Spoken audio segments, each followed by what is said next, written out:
Well, hello there again.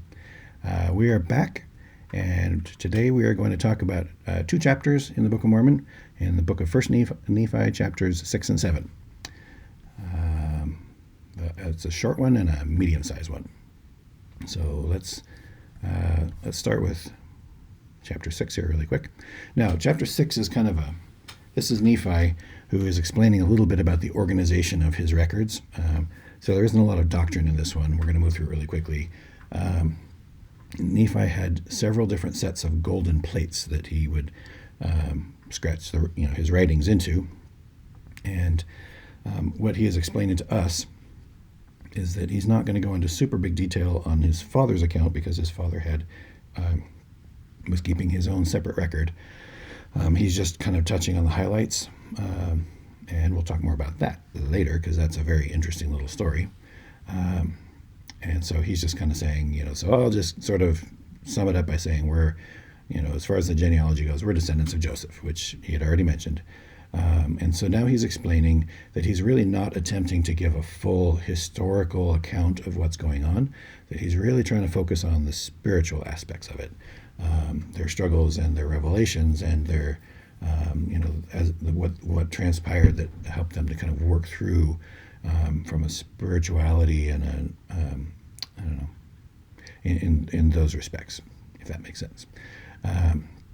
And I love that here in verse 4, it really sums it up. The fullness of mine intent is that I may persuade men to come unto the God of Abraham and the God of Isaac and the God of Jacob to be saved. Wherefore the things which are pleasing unto the world I do not write, but the things which are pleasing unto God and unto those who are not of the world.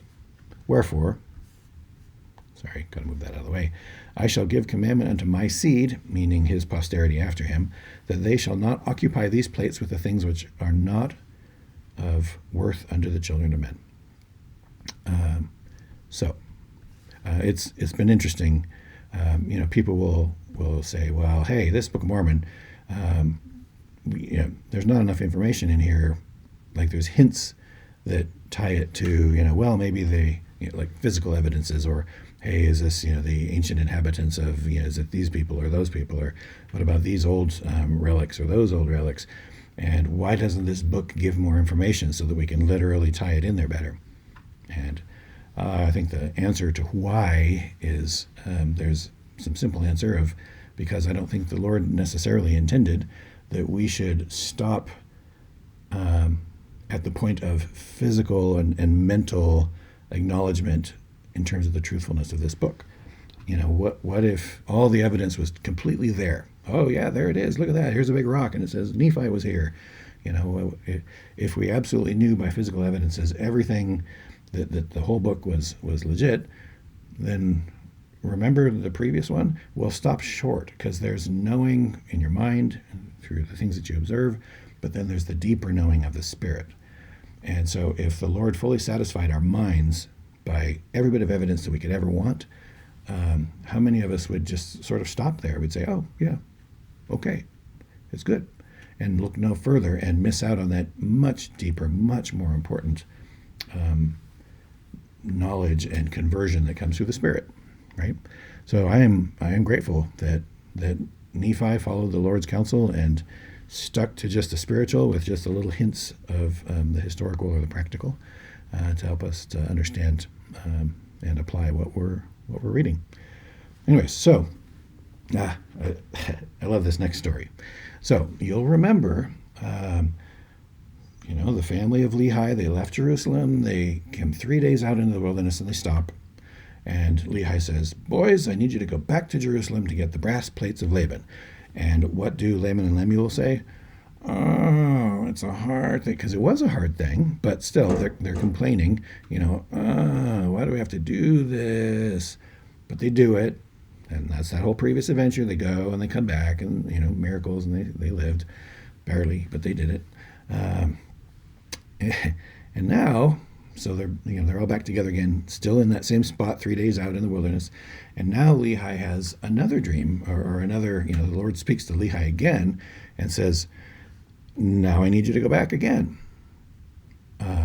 Only this time for a different purpose. And watch the reaction now. So we'll continue, or we'll begin. And now I would that ye should know that after my father Lehi had made an end of prophesying concerning his seed, it came to pass that the Lord spake unto him again, saying that it was not meet, or necessary, not necessary, for him, Lehi, that he should take his family into the wilderness alone, but that his sons should take daughters to wife. Not their daughters, but that basically they needed women, right? It was a family full of boys. That's it, just boys. And, well, who wants that kind of a camping trip of just boys for the rest of your life, right? That's not going to work.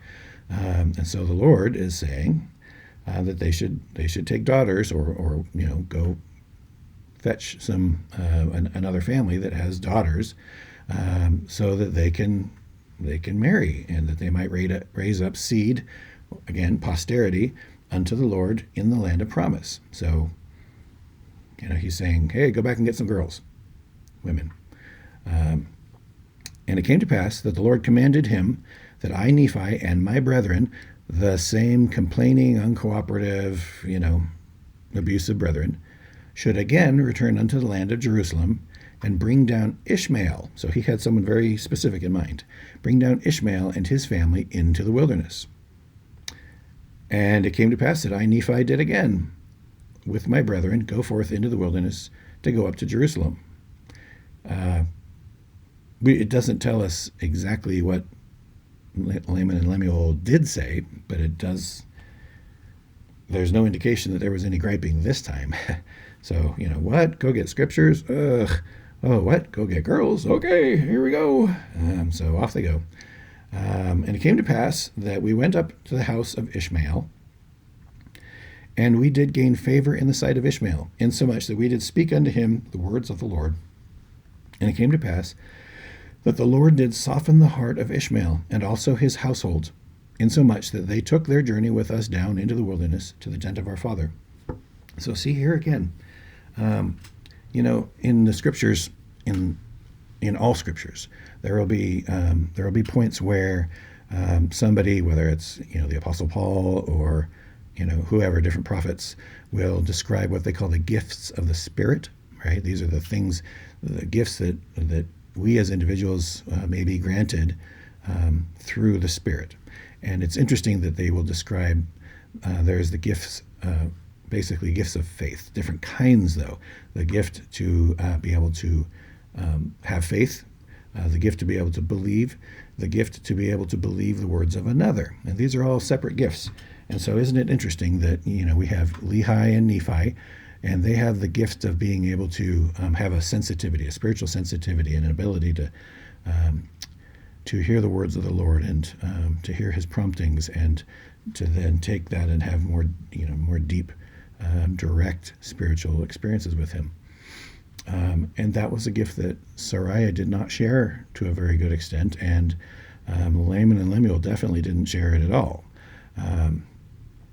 And isn't it interesting, though, that now we have the family of Ishmael, and it doesn't say anywhere that they had any visions or revelations or heard the word of the Lord or anything like that, but they heard the words of Nephi. And we don't know. I doubt that it was only Nephi speaking. It was probably all the boys speaking. I suspect that Laman and Lemuel were right there saying, no, really, you should come with us. Especially that cute one over there,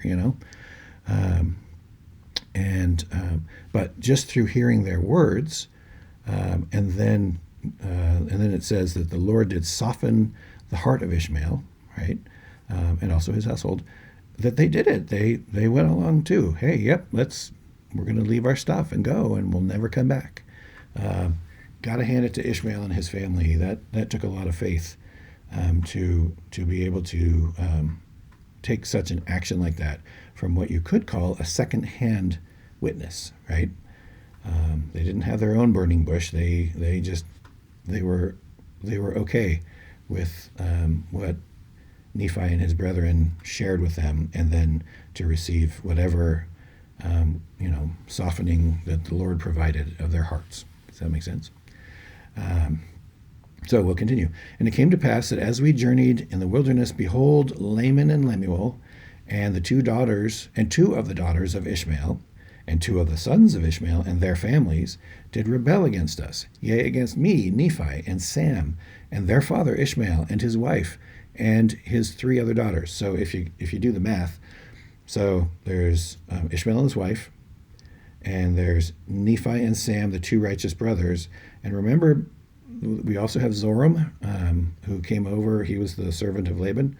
And so if you look at this, Ishmael had a couple of sons, and they already had families, and there were a couple of daughters, 1 each, for Laman and Lemuel. And then it says his 3 other daughters. So that's 1 daughter each for Nephi, Sam, and Zoram. The math worked out perfect. Nobody was left out of that equation. But so you see that they've separated themselves emotionally, at least. So Laman and Lemuel, and where'd it go? 2 of the daughters of Ishmael and 2 of the sons. So we've got Laman and Lemuel, and then son number 1, son number 2. So 4 sons of Ishmael, 4 sons, 2 Ishmael sons, 2 Lehi sons, and then the wives, and now whatever you want to call these, the soon-to-be wives of Laman and Lemuel, are rebelling. And then we've got Ishmael and his wife, Nephi and Sam, and their 2 daughters, and then this other daughter, and it doesn't mention Zoram here just yet, but so we've got these others who are, so we've got this division here. And will this be the way it is for the rest of the next 1,000 years? And so it came to pass, in the which rebellion they were desirous to return to the land of Jerusalem. And now I, Nephi, being grieved for the hardness of their hearts, therefore I spake unto them, saying, Yea, even to Laman and unto Lemuel, Behold, ye are mine elder brethren, and how is it that ye are so hard in your hearts, and so blind in your minds, that ye have need that I, your younger brother, should speak unto you, yea, and set an example for you? Right? And he goes on, right? How is it that you haven't hearkened to the word of the Lord? You've seen an angel. How could you forget that? How could you forget how we were delivered from the hands of Laban? How could you forget that the Lord is able to do all things for those who exercise faith? Right? So he's kind of giving him a bit of a sermon, and he's reminding them, if it so be that we're faithful, we will obtain a land of promise. And ye know that at some future period, that the word of the Lord shall be fulfilled concerning the destruction of Jerusalem. Right? So Jerusalem's going down, and you're wanting to go back there? We've been promised a land of promise, and why are you having a problem with this? That was close. Here we go again. Sorry for that little interruption. Anyway, so Nephi's kind of going on. And, what do you suppose is going to happen when little brother is giving this big and mighty speech to big brother, right? Well, as we would expect. And it came to pass that when I, Nephi, had spoken these words unto my brethren, they were angry with me. And it came to pass that they did lay their hands upon me. For behold, they were exceedingly wroth, and they did bind me with cords, for they sought to take away my life, that they might leave me in the wilderness to be devoured by wild beasts. So they weren't going to kill him directly. They just figured, well, we'll just, tie him up and leave him here, and we'll let, I don't know, whatever wild beasts exist in the deserts outside of, or in the wilderness outside of Jerusalem. So probably not crocodiles, but something else. But it came to pass that I, Nephi, prayed unto the Lord, saying, O Lord, according to my faith which is in thee, wilt thou deliver me from the hands of my brethren? Yea, even give me strength that I may burst these bands with which I am bound. So this is an interesting, we'll see over the scriptures that when people come to the Lord in faith, sometimes they come with very specific requests, and they've got it all worked out. Hey, help me burst these bands, and, then we'll go. Sometimes they come to the Lord with just, I'm not sure what to do, help me out of this. And then the Lord comes up with the idea. And it came to pass that when I had said these words, behold, the bands were loosed from off my hands and feet. And I stood before my brethren, and I spake unto them again. Isn't that interesting? Think about that.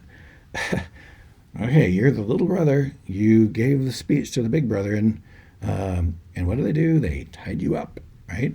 And we're going to leave you to be devoured by the crocodiles. So when the Lord loosens you, or sets you free, how many of us would just say later, and we'd go grab our nearest kinfolk and just escape from the situation? But that wasn't what he was determined to do. We don't know if it's because the Lord said, "You're not finished talking to them," or what exactly. But there he gets right back in their face again. And hey, how about that? They were angry with him again, and they sought to lay hands upon him. And this is interesting. But behold, one of the daughters of Ishmael, yea, and also her mother, and one of the sons of Ishmael, did plead with my brethren, insomuch that they did soften their hearts, and they did cease striving to take away my life. So isn't that interesting? Sometimes the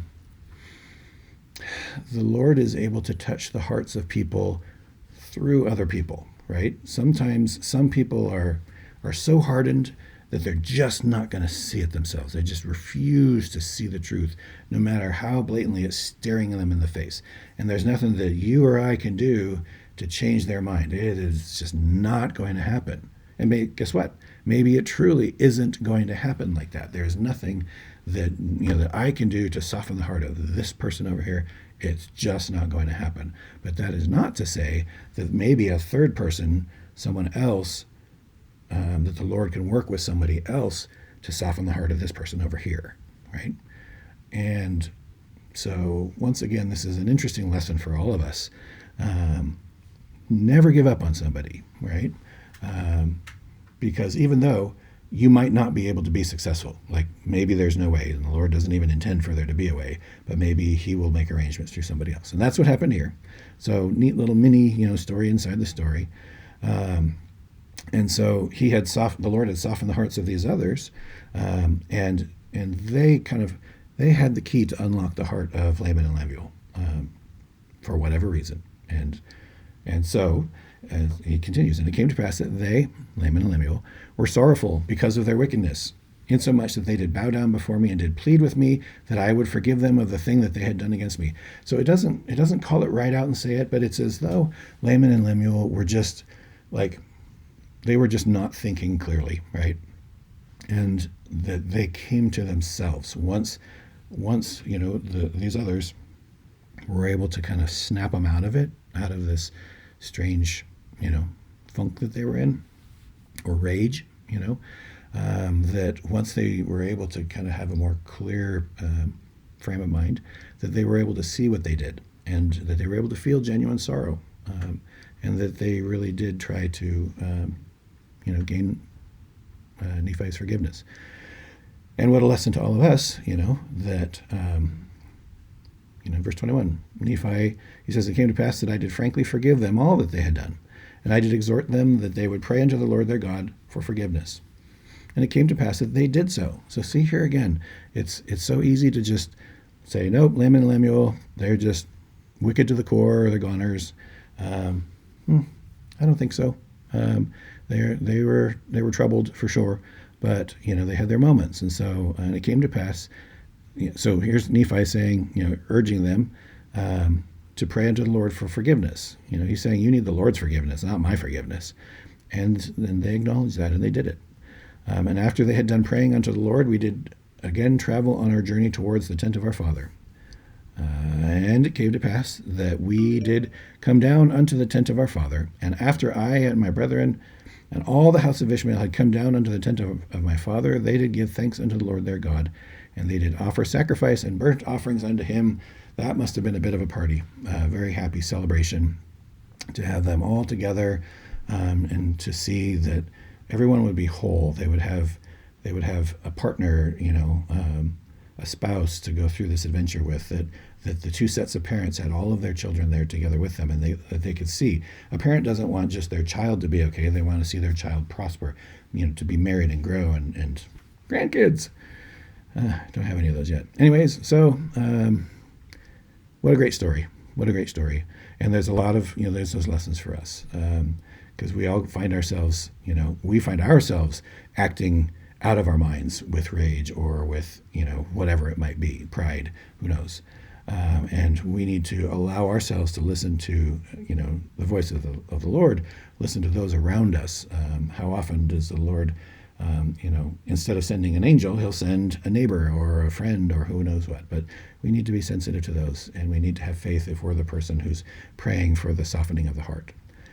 Lots of great lessons in this one, and I am glad that you stuck with me here, and I hope you enjoyed it, and I will see you next time.